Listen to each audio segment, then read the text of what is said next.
জামাত ইসলাম প্রায় ক্ষমতায় চলে এসেছে। ভিন্ন কথাও আছে, যারা জরিপ করেছে তাদের মধ্যে একটি সংগঠন ন্যারেটিভ, সেই সংগঠনের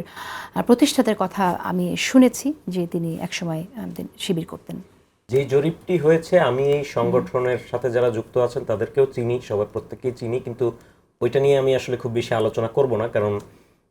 কে কোন সংগঠনের সাথে যুক্ত ছিলেন বা ছিলেন না এটা নিয়ে আমার বিশেষ কোনো আসলে আগ্রহ নাই। আমি যেটা আসলে জরিপ দেখে আমার যেটা আগ্রহের জায়গা তৈরি হয়েছে সেটা হলো যে মানে ডেফিনেটলি জরিপের মধ্যে অনেকগুলো ইন্টারেস্টিং ব্যাপার আছে, যেমন যারা চাকুরিজীবী গভর্নমেন্ট জব করেন তাদের মধ্যে জামাতের প্রচুর ভোটার বেশি, এবং প্লাস যারা শহরে মধ্যবিত্ত কিংবা একটু শহরের লোকজন, যারা চাকুরিজীবী লোকজন, এদের মধ্যে জামাতের প্রচুর সাপোর্ট বেশি দেখা গেছে। এর বিপরীতে কৃষক, ক্ষুদ্র ব্যবসায়ী বা ইত্যাদি ইত্যাদি এই যে শ্রেণী, ওনাদের মধ্যে আবার বিএনপির সাপোর্ট বেশি দেখা গেছে। ফলে আসলে এই যে চিত্রটা, এই চিত্রটা আমাদের সামনে কি প্রকাশ করে আমি সে ব্যাপারে একটু কথা বলতে চাই। মানে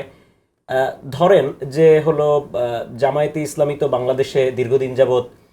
ইয়ের কথা বলে, ইয়ের রাজনীতির কথা বলে, মানে জনতার রাজনীতির কথা বলে, জনগণ কাকে চাচ্ছে,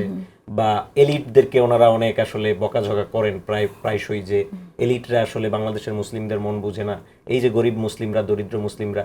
কিন্তু এই জরিপে তো দেখা যাচ্ছে যে এলিটরা জামায়াতে ইসলাম করতেছে এবং গরিব মুসলিমরা তারা বিএনপিতে ভোট দিতে যাচ্ছে। ফলে এটা খুব ইন্টারেস্টিং একটা ফাইন্ডিং আমার কাছে।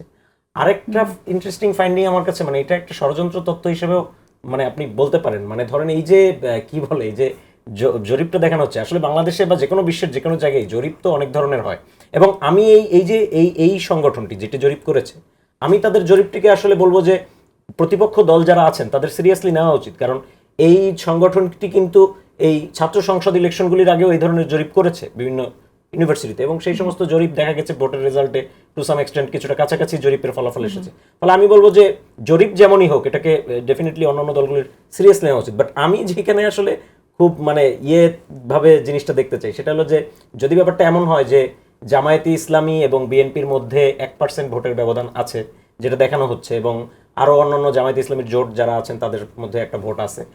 তো তাইলে সেক্ষেত্রে এটা কি এমন কিনা যে হলো মানে এই জরিপটা এই যে জামায়াতে ইসলামীকে যে বেশি ভোট দেখিয়ে